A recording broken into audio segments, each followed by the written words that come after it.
Olá, pessoal, tudo bem? Então, vamos para mais uma aula, né, de Direito Penal, trabalhando, né, a teoria geral da pena ainda, né? É o nosso assunto aí todo o período, tá certo? Então, nessa aula, vamos falar sobre o sistema progressivo de cumprimento da pena privativa de liberdade, tá bom? Então, deixa eu começar aqui. Vamos lá no Código Penal. Então, tá aí na tela para vocês o Código Penal. Então, vamos, pessoal, lá no artigo 33 do CP, né? O artigo 33, ele trata aí, né, como você pode observar, a pena de reclusão e detenção, que é a pena privativa de liberdade. Então, fala assim o artigo 33. A pena de reclusão deve ser cumprida em regime fechado, semiaberto ou aberto, né? Aí fala, a de detenção em regime semiaberto ou aberto, salvo necessidade, né, de transferência a regime fechado. Aí aqui fala, né, considera-se, né, em regime fechado, a execução da pena em estabelecimento de segurança máxima ou média, já falamos sobre isso. Regime semiaberto, a execução da pena em colônia agrícola, industrial ou estabelecimento similar. Muita atenção nisso aqui, falamos sobre isso também. O regime aberto, a execução da pena se dá em casa de albergado ou em estabelecimento adequado, também já falamos sobre isso, né? E aí vem aqui o parágrafo 2º, pessoal. Aí fala assim, ó. As penas privativas de liberdade deverão ser executadas em forma progressiva. Aí continua, segundo o mérito do condenado, né? E aqui vem um elemento subjetivo, tá? Observados os seguintes critérios e ressalvadas as hipóteses de transferência a regime mais rigoroso, né? São situações de regressão de regime, tá? Aí que fala, né? O condenado a pena superior a 8 anos deverá começar a cumprir em regime fechado. Então, pena superior a 8 anos, tá? Superior, não é pena de 8 anos, pena tem que ser superior. 8 anos e um dia, 8 anos e uma semana, e 10 dias, 8 anos e um mês, né? Enfim, tá?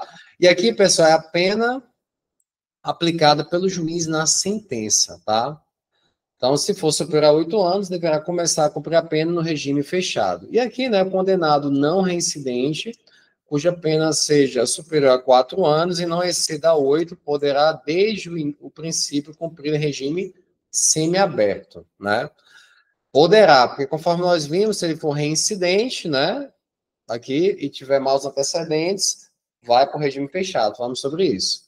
O condenado não reincidente, cuja pena seja igual ou inferior a 4 anos, poderá, desde o início, cumprir em regime aberto, porque, como falamos, né, pode acontecer, tá? Vamos falar aqui, ó, poderá, depender da situação, sendo reincidente, enfim, pode ser que ele tenha que cumprir em regime semiaberto, tá? Tá, pessoal? Então, nós aqui vamos focar na progressão de regime. Então, o sistema progressivo, ele permite, pessoal, a transferência do condenado para regime menos rigoroso, tá? Então, esse regime menos rigoroso, né, no caso está do fechado, do semiaberto, ou do semiaberto para o aberto, desde que cumpridos determinados requisitos, tá? E aí, beleza.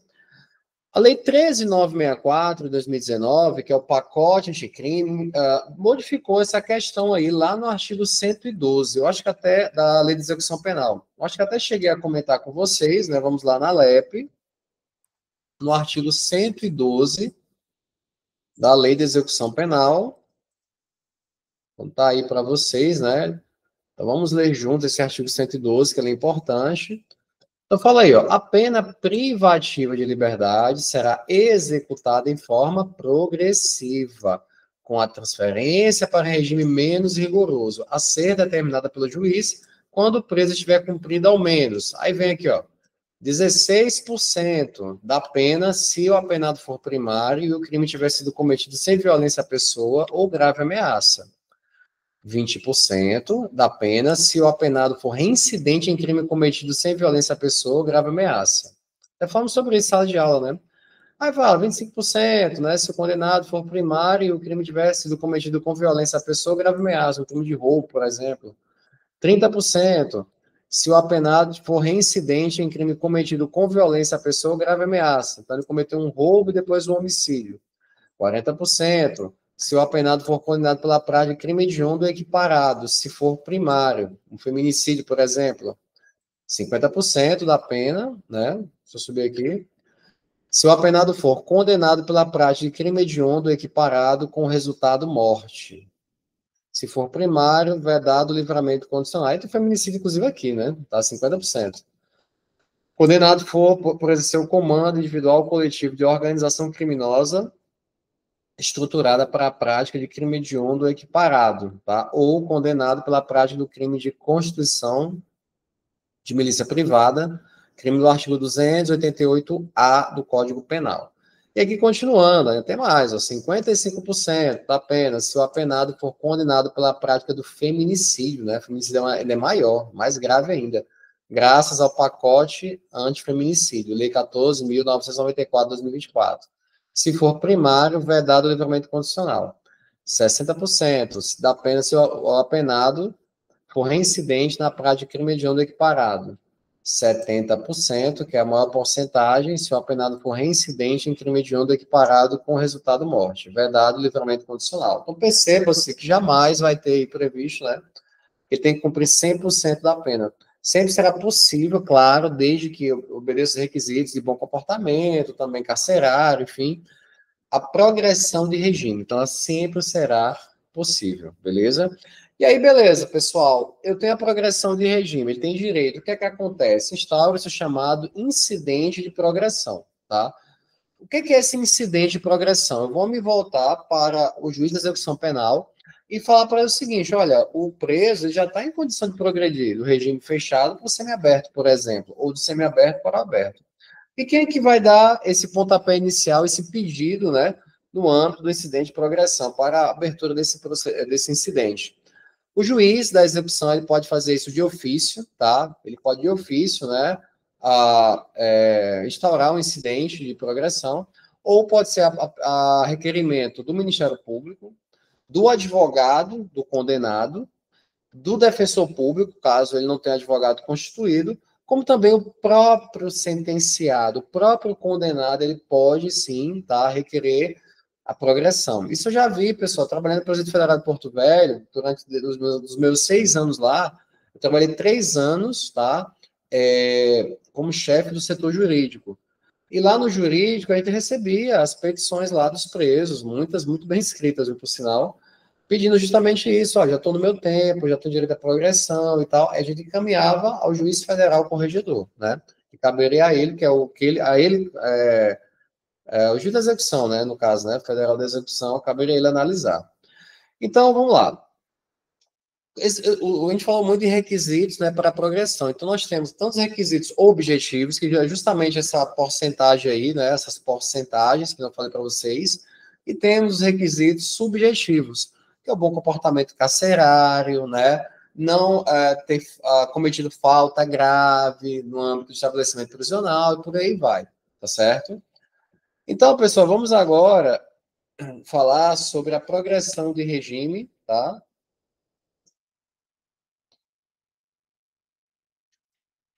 Progressão do regime fechado para o semiaberto, tá? Progressão do regime fechado para o semiaberto. Então, você vai anotando aí no seu caderno todas as observações, tá? Então, próximo tópico aí, progressão do regime fechado para o regime semiaberto, tá?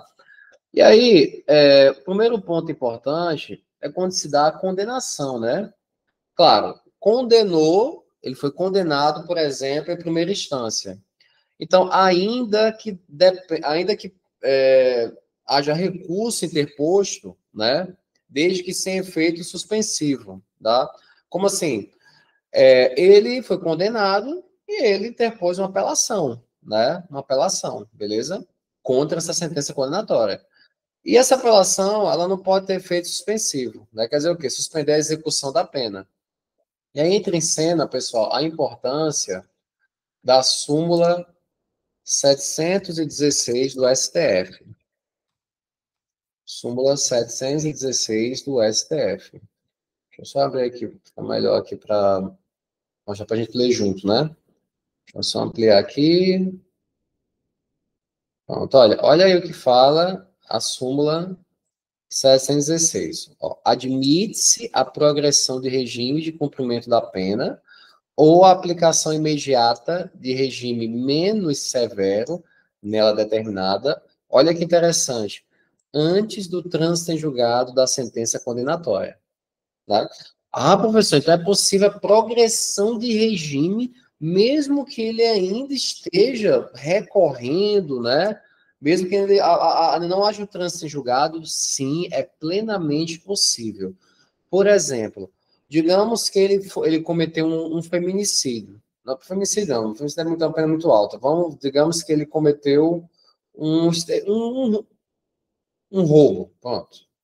E aí, ele foi preso preventivamente. Ficou preso durante 3 anos de forma preventiva, certo? Recebeu a condenação. A condenação foi a 6 anos de reclusão. Pô, 6 anos, né? Então, não, digamos, foi 8 anos e meio. Né? Porque aí 6 anos vai dar semiaberto. 8 anos e meio, regime fechado. Bom, mas ele já cumpriu 4 anos, por exemplo, 50%, né? E é primário. Então, nesse caso, né, se a gente for ver lá na porcentagem, aqui, ó, vamos lá. Crime primário que tiver cometido crime com violência ou grave ameaça. Ele tem que cumprir só 25%. Ele foi condenado a 8 anos e meio. 25% de 8, por exemplo, vai dar quanto? Vai dar 2 anos. Ele já está preso há 3 anos, 4 anos, entendeu? Então, nesse caso, ele já pode progredir para o semiaberto. Tem que ser. O juiz já tem que progredir ele. Ah, mas ele está recorrendo. Assim, mas ele vai recorrer, mas a pena dele não pode ser piorada, tá? Existe um princípio que é da não reformatio impejus, exceto, é óbvio, que a acusação recorra, discordando da pena. Se a acusação não recorrer, unicamente o condenado não pode piorar a pena dele. E mesmo que haja o recurso da acusação, é possível a progressão de regime, conforme fala aqui, né? A súmula 716 do STF. Admite-se a progressão de regime de cumprimento da pena, a aplicação imediata de regime menos severo, nela determinada, antes do trânsito em julgado da sentença condenatória, tá, pessoal? Então, a progressão é sim possível, ainda que não haja o trânsito em julgado, tá? Muita atenção nisso aí. E aí é um ponto importante, né? Ah, professor, mas o STF não proibiu a execução provisória da pena, né? Tem que ter o trânsito julgado para que a pena seja executada.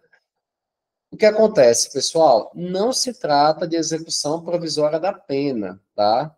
Isso nada mais é que o quê? Uma antecipação de benefício de execução penal, tá? Não é, certo? Execução provisória da pena. Apenas o que eu tenho aí é o quê? Uma antecipação de benefício da execução penal. Que isso fique bem claro, tá? Se cai na prova, a execução provisória da pena é proibida do STF. Não é. Não é. Digamos que há uma questão aí discursiva, né? Em que eu coloco lá que o juiz, né, vedou a progressão de regime porque é proibida a execução provisória da pena. Você vai dizer o seguinte, não é a execução provisória da pena isso aí. Nada mais é que o quê? Uma antecipação de benefício da execução penal. Apenas isso, tá? Apenas isso, beleza? Tá? Então, esse é o primeiro ponto, né, importante, né, desse âmbito. E aí nós temos, né, a necessidade de cumprimento de parcela da pena, como eu falei para vocês, que está lá no artigo 112 do Código Penal, da Lei de Execução Penal, que são os requisitos objetivos. Mas, professor, e os requisitos subjetivos, né? Bem, bom comportamento carcerário durante a execução da pena, tá? Ele tem que ter bom comportamento carcerário. Então, isso decorre, pessoal, da ausência de registro de falta disciplinar, seja falta leve, média ou falta grave, né? No prontuário do preso. Lá no presídio que eu trabalhava, tinha lá os prontuários dos presos, né? Nós éramos responsáveis por alimentar esses prontuários, manuseá-los, enfim, né? Então, sempre algum preso era condenado a falta grave, falta leve ou média, qualquer falta disciplinar, a gente, né, registrava no prontuário. E aí, o juiz da execução penal, antes de analisar qualquer pedido de progressão de regime, ele pedia para a gente uma certidão desse prontuário, se estava constando ou não a prática de falta disciplinar. Então, ele é muito importante esse prontuário, né? E quem que atesta isso? É justamente, pessoal, o bom comportamento carcerário, ele é atestado pela administração penitenciária. É a administração penitenciária, porque é onde ele está cumprindo, né, a sua pena, tá? E aí entra também a importância, pessoal, de da súmula, né? Vou colocar aqui, ó, súmula 534 do STJ. Então, vamos lá uma olhada na súmula 534 do STJ. Pega no site do STJ, fica melhor. Então, súmula 534 do STJ. Deixa eu abrir aqui. Ó, então eu coloco, deixar só aqui para vocês, né? Deixa eu só ampliar aqui, peraí. Fica melhor. Ó, 534.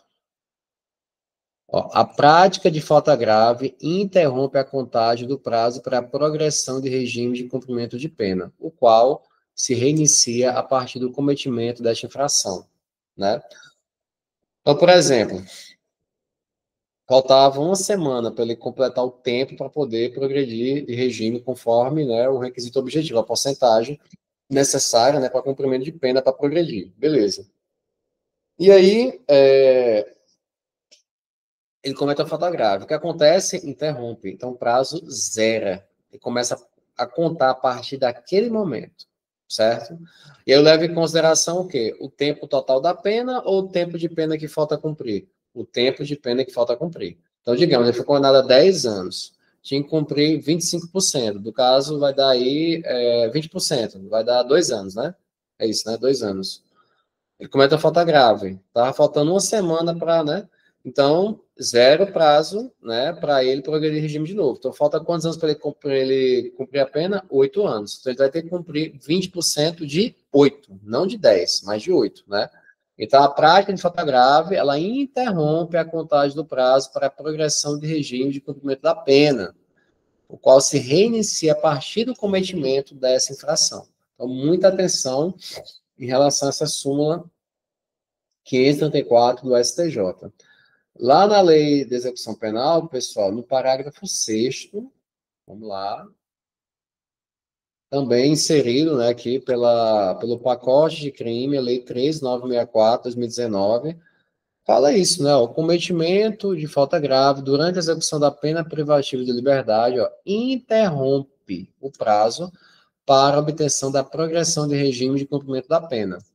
Caso em que o reinício da contagem do requisito objetivo terá como base a pena remanescente, que foi o que eu acabei de falar para vocês, tá certo? Vou levar em consideração a pena que falta, não a pena total, que ele cumpriu, já cumpriu, tá? Então, vou levar em consideração a pena que falta para fazer a recontagem, né? Porque interrompeu, né? Que cometeu a falta grave, tá? Beleza? Outro ponto, pessoal, olha o que fala o parágrafo 7º. O bom comportamento é readquirido após 1 ano da ocorrência do fato, tá? Ou antes, após o cumprimento do requisito temporal exigível para a obtenção do direito, né? Então, essa questão aqui do parágrafo 7º, fala o seguinte: o condenado, para ele progredir, ele deve se reabilitar, né? Então, após 1 ano da ocorrência da falta disciplinar, ou antes, né, após o cumprimento do requisito temporal exigido para a obtenção do direito, tá? Então, isso é importantíssimo, tá? Essa questão da reabilitação para que ele possa, né, progredir, beleza? Tranquilo? Outro ponto importante está no parágrafo 2º, pessoal, que é a necessidade oitiva do MP, do Ministério Público e da Defesa também, né? Então, fala aqui o parágrafo 2º, ó. A decisão do juiz, deixa eu só colocar aqui a tela toda. Ó, a decisão do juiz que determinar a progressão de regime será sempre motivada e precedida de manifestação do Ministério Público e do defensor. Procedimento que também será adotado na concessão de livramento condicional, indulto, comutação de penas, né, respeitados os prazos previstos nas normas vigentes. Então, pessoal, sempre, né, tem que ouvir aí o juiz, tá? Perdão, ouvir o MP e a defesa, tá? Então, isso é importante. Beleza? Só fazer uma coisa aqui. Pronto. Tá? Outro ponto, pessoal. Anotem aí também, exame criminológico, né? Exame criminológico, nós temos a súmula vinculante Vou colocar aqui. Súmula vinculante 26 do STF, tá? Vamos dar uma olhada lá na súmula vinculante 26. Olha o que ela fala, ó, para efeito de progressão de regime no cumprimento de pena por crime hediondo ou equiparado, o juiz de execução observará a inconstitucionalidade do artigo 2º da Lei 8.072/90, né? Sem prejuízo de avaliar se o condenado preenche ou não os requisitos objetivos e subjetivos do benefício, podendo determinar, então não é obrigação, para tal fim, de modo fundamentado, a realização de exame criminológico, tá? Criminológico, beleza? Esse artigo 2º aqui da Lei 8.072 determina o cumprimento obrigatório no regime fechado, inicial, e aí não entendeu-se que é inconstitucional por violar o princípio da individualização da pena. Então, a gente tem que analisar o caso concreto, né? E temos também, pessoal, a súmula 439 do STJ, tá? Súmula 439 do STJ, também é uma súmula importante, tá? Vamos abrir ela para vocês lerem. Deixa eu ver aqui, né?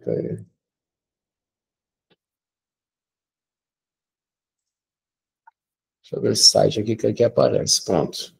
Vai aparecer a súmula. Olha. Súmula fala, admite-se o exame criminológico pelas peculiaridades do caso, desde que em decisão motivada, tá? Então, o juiz, ele pode, sim,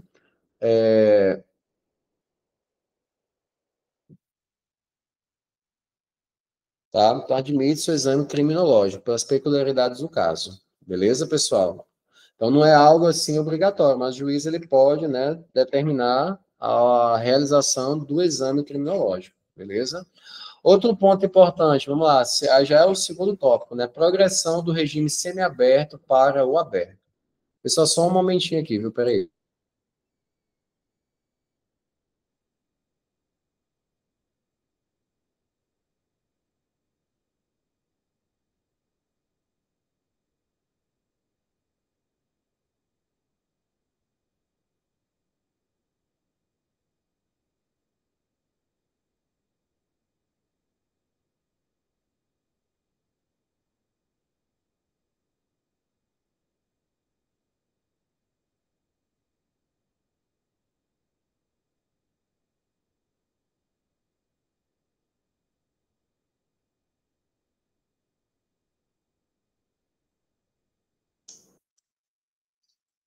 Pronto, bora lá. Tá, pessoal? Então, progressão do regime semiaberto para o aberto, né?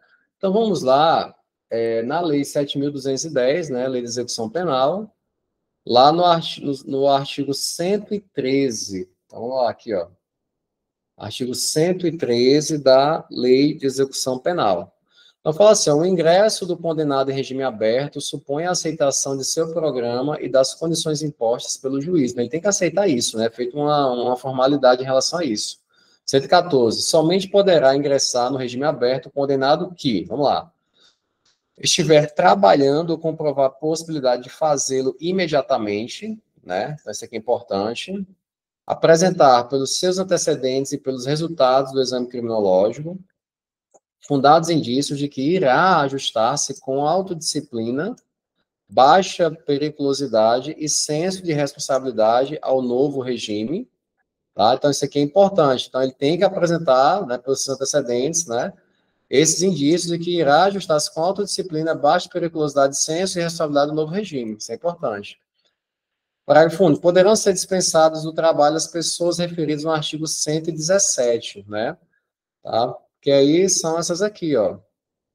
Nesse caso, maior de 70 anos, pessoa que tem doença grave, pessoa condenada com filho menor, deficiente físico ou mental, condenada gestante também, tá? Então, essas podem ser dispensadas as pessoas do trabalho em caso, né, de progressão para o regime aberto, tá certo? O regime aberto. Da mesma forma, né, nós temos os requisitos objetivos, que é aquelas porcentagens, e os subjetivos, que é o bom comportamento, né, pessoal, carcerário, tá?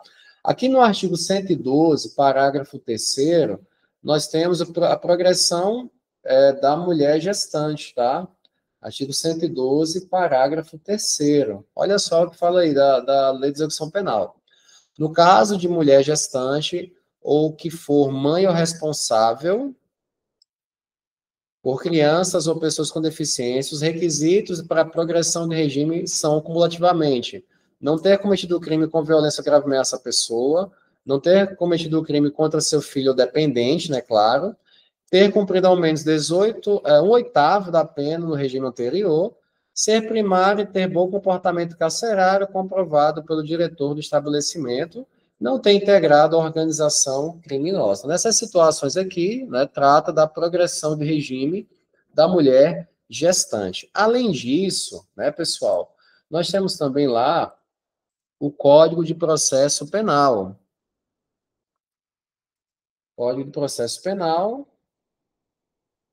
especificamente no artigo 318 do CPP, 318-A, tá? Então, fala aqui também da substituição da pena. A prisão preventiva imposta à mulher gestante ou que for mãe ou... Só aparece aqui. Pronto. A prisão preventiva imposta à mulher gestante ou que for mãe ou responsável por crianças ou pessoas com deficiência será substituída por prisão domiciliar, desde que não tenha cometido crime com violência ou grave ameaça à pessoa, não tenha cometido crime contra seu filho ou dependente. Aqui é o caso da prisão preventiva, com a medida cautelar, tá? E o 318-B fala que a substituição de que trata o 318-A poderá ser efetuada sem prejuízo da aplicação concomitante das medidas alternativas previstas no artigo 319 do Código de Processo Penal, que são as medidas cautelares diversas da prisão, né? Vocês vão estudar ainda, né, essas medidas cautelares diversas da prisão futuramente, tá certo? Isso que é um assunto aí também muito importante, tá certo? Então, pessoal, essa aula, né, eu vou parar por aqui, tá? É uma aula que já foi mais de meia hora, né? Trabalhando essa parte específica, né, da progressão de regime. E a próxima aula nós vamos trabalhar os limites das penas, tá? Esse é um ponto também muito importante, né? Falar sobre as penas e as espécies de pena também, tá? Que eu já vou entrar aí nas penas e nas medidas alternativas à prisão, tá? Que é uma temática, né, muito importante. E aí vai ser uma aula um pouco mais longa, né? Falar sobre a pena de multa também e tal, beleza? É isso, pessoal. Um grande abraço, bons estudos e até a próxima.